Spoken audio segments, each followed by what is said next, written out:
दुनिया के सबसे पुराने धर्मों में से एक जैन धर्म है, जिसे पारंपरिक रूप से जैन धर्म के नाम से जाना जाता है। प्राचीन से उत्पन्न ये दर्शन सही धारणा, सही ज्ञान और मोक्ष की प्राप्ति में सही आचरण या आत्मा के वास्तविक स्वरूप की प्राप्ति जैसे अवधारणाओं के आसपास है। अहिंसा या अहिंसा की अवधारणा का उतना ही महत्व है। इस प्रकार सभी जीवन के लिए दया के साथ जैन धर्म के अभ्यासी शुद्ध शाकाहारी या शाकाहारी आहार का पालन करते हैं। जैन 24 तीर्थंकरों या पैगंबरों के प्राचीन ज्ञान का पालन करते हैं, जिनकी शिक्षाओं में अगम सूत्र, धर्म के पवित्र ग्रंथ शामिल हैं। भगवान महावीर, जिन्हें अंतिम तीर्थंकर माना जाता है, का जन्म 5-6 शताब्दी ईसा पूर्व के आसपास हुआ था, कि प्राचीन साम्राज्य के एक राजकुमार के रूप में। बाद में उन्होंने आध्यात्मिक पथ को आगे बढ़ाने के लिए अपनी शाही स्थिति को छोड़ दिया। केवल ज्ञान या सर्वज्ञ सहज ज्ञान प्राप्त करने के बाद उन्होंने अपना शेष जीवन आध्यात्मिक सच्चाइयों पर प्रवचन देने में बिताया, जो जैन धर्म के वर्तमान सिद्धांतों का निर्माण करते हैं। सुप्रीम मास्टर चिंग हाई ने पहले भगवान महावीर के बारे में बात की है, जैसे कि ताइवान, जिसे फार्मूसा के नाम से भी जाना जाता है, में इस व्याख्यान के दौरान 23 जून 2019।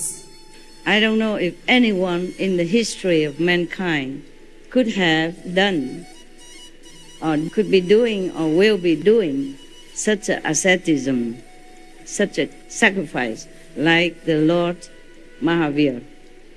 That's why I want to read it to you. His heart was filled with equanimity and compassion.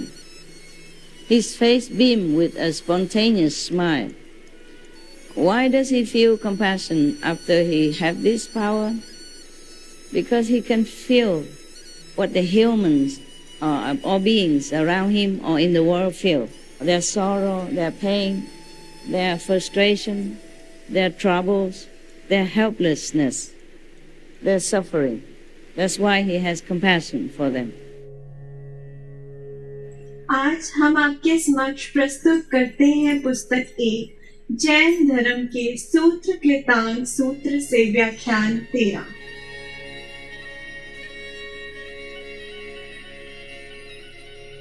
तेरहवें व्याख्यान, वास्तविक सत्य। मैं अब सच्चाई के अनुसार पुरुषों के विभिन्न गुणों को उजागर करूंगा। मैं अच्छे बुरे लोगों और दुष्टों की अशांति के गुण और शांति की व्याख्या करूंगा। तथागत से दिन रात खुद को निर्वासित करने वाले पुरुषों से कानून सीखने के बाद वे उस आचरण की उपेक्षा करते हैं जिसमें उन्हें निर्देश दिया गया था, और अपने शिक्षक से अशिष्टता पूर्वक बोलते हैं। जो लोग अपनी व्यक्तिगत राय के अनुसार शुद्ध सिद्धांत की व्याख्या करते हैं, वे इसे दोहराते हैं। जो लोग ज्ञान के गर्व से असत्य बोलते हैं, वे कई गुणों में सक्षम नहीं हैं। जिन लोगों से पूछताछ की जा रही है, वे सच्चाई को छुपाते हैं, खुद को असली भलाई का धोखा देते हैं। ये बुरे लोग जो खुद को अच्छा मानते हैं और धोखे से भरे हैं, अंतहीन सजा पर जाएंगे। वे जो एक क्रोधी स्वभाव का है और अपने असली नाम से सब कुछ कहता है, जो एक रचित झगड़े को नए सिरे से करता है, एक अंधे आदमी की तरह एक छड़ी के साथ अपना रास्ता ढूंढता है, खुद को नुकसान पहुंचाता है, जो अभी भी जुनून के अधीन है और बुरे कर्मों के अधीन है। वह जो झगड़ालू है और अनुचित तरीके से बात करता है वह निष्पक्ष नहीं है और ना ही छल की पहुंच से परे है, लेकिन वह जो आज्ञाओं का पालन करता है और खुद को नियंत्रित करता है वह सत्य के अलावा और कुछ नहीं देखता और छल से छूट जाता है। वह जो कई आराधनाओं के अनुरूप है लेकिन उसे प्राप्त होने वाली सूक्ष्म, मर्दाना, कुलीन और एक अच्छा करने वाला है, निष्पक्ष है और धोखे की पहुंच से परे है।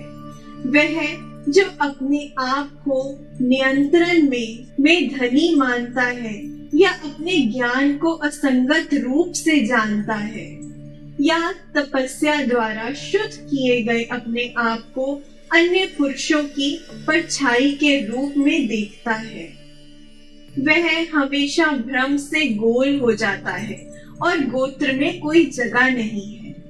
जहाँ स्वर्ग की साधना की जाती है जिसे जागृत नहीं किया जा रहा है, नियंत्रण के माध्यम से कुछ हासिल करने के लिए, सम्मान पाने के लिए खुद को आगे रखता है। जन्म से एक ब्राह्मण या क्षत्रिय, उग्र जाति या लखवी जो दूसरों के द्वारा दिए गए भिक्षा खाने के आदेश में प्रवेश करता है, अपने प्रसिद्ध गोत्र के कारण अटक नहीं जाता है। अपनी माँ और अपने पिता की ओर से उनकी वंशावली का उनके लिए कोई फायदा नहीं होगा। सही ज्ञान और आचरण के अलावा कुछ भी नहीं होगा। जब एक भिक्षु बनने के बाद वह एक गृहस्थ की तरह काम करते हैं तो वो अंतिम मुक्ति प्राप्त करने में सफल नहीं होंगे। यदि शूद्र भोजन पर निर्वाह करने वाला एक गरीब भिक्षु घमंड से जुड़ा होता है तो प्रसिद्धि इच्छा करता है और जागृत नहीं होता, निर्वाह का साधन बना लेती है, वह बार बार पीड़ित होता है। एक भिक्षु जो वाक्यपुट है, बहुत अच्छा बोलता है, उज्जवल विचारों वाला है, चतुर है, एक ठीक बुद्धि वाला है और उसने अपनी आत्मा को शुद्ध कर लिया है, हो सकता है अपनी बुद्धि के कारण दूसरे पुरुषों को तुच्छ समझे। इस प्रकार एक बुद्धिमान भिक्षु जो खुद को आगे रखता है, उसने अभी तक सावधानी का एहसास नहीं किया है, या यूं कहे कि वह एक कमजोर दिमाग वाला आदमी है जो अपनी सफलता के कारण अन्य पुरुषों को दोषी ठहराता है। एक भिक्षु को प्रतिभा का गर्व, पवित्रता का गौरव, जन्म का गौरव का सामना करना चाहिए जो चौथे के रूप में माना जाता है। ऐसा आदमी बुद्धिमान है और सही के साथ है।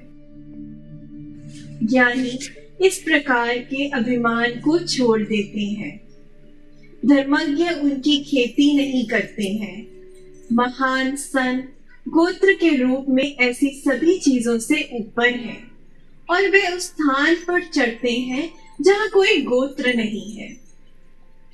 एक साधु जो अपने शरीर को एक लाश के रूप में देखता है और कानून को पूरी तरह से समझता है, एक गांव या एक कस्बे में प्रवेश करता है जो इस बात में अंतर करता है कि क्या स्वीकार किया जा सकता है और क्या नहीं, और भोजन या पेय का लालच ही नहीं करेगा। एक भिक्षु को कामुक वस्तुओं को नियंत्रित करने और प्रसन्न करने के लिए प्रतिशोध पर विजय प्राप्त करना, कई भाइयों के साथ कंपनी में रहना या एक ही जीवन का नेतृत्व करना चाहिए। चुपचाप खुद को दोहराना चाहिए। एक आदमी को अकेले आना चाहिए और जाना चाहिए। अंतर्ज्ञान से इसे जानना या दूसरों से इसे सीखना, किसी को कानून सिखाना चाहिए जो पुरुषों के लिए एक लाभ हो। पापी को दोषपूर्ण पापी प्रथाओं के लिए नहीं दिया जाता। यदि जिसके स्वभाव का पता नहीं चला है, तो वह व्यक्ति विश्वास नहीं करना क्रोधित हो जाएगा और उसे इस तरह से घायल कर सकता है जो उसके जीवन को छोटा या समाप्त कर देगा। जब वह उनके स्वभाव को जानता है, तो वह दूसरों को सच्चाई सिखा सकता है। अपने कर्म और अपने इच्छा को दबाकर एक बुद्धिमान व्यक्ति को बाकी सब चीजों में अपनी रुचि का त्याग करना चाहिए। दृष्टि की वस्तुओं के माध्यम से जो खतरे का कारण है, पुरुषों को नुकसान पहुंचाता है। चल और अचल प्राणियों के संबंध में सत्य को जानना, सम्मान या प्रसिद्धि की इच्छा न रखते हुए उन्हें खुश करने या उन्हें चिढ़ाने के लिए किसी को कुछ नहीं कहना चाहिए। सभी बुराइयों से बचते हुए एक भिक्षु को शर्मिंदगी और जुनून के बिना सत्य के अनुसार जो ध्यान में रखते हुए जीवित प्राणियों को चोट पहुंचाने से रोकना, जीवन या मृत्यु की इच्छा ना करना, उसे मंडली से मुक्त होने के लिए भटकना चाहिए। इस प्रकार मैं कहता हूँ।